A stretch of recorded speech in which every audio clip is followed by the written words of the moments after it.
Nugroho pindah ke rumah warisan kakek buyutnya yang sudah puluhan tahun kosong.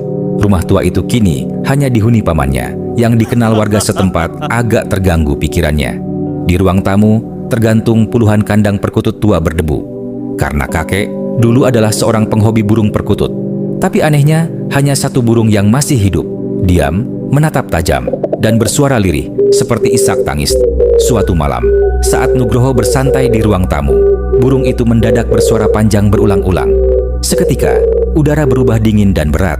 Lampu berkedip pelan, dan ia merasa diawasi, seperti ada sesuatu berdiri tepat di belakangnya. Bayangan hitam melintas cepat di sudut matanya. Pagi harinya, ibunya menelpon. Ayahnya kecelakaan parah. Ia panik dan ingin pulang. Tapi, saat membuka pintu, sang paman sudah berdiri di depan. Wajahnya pucat ketakutan.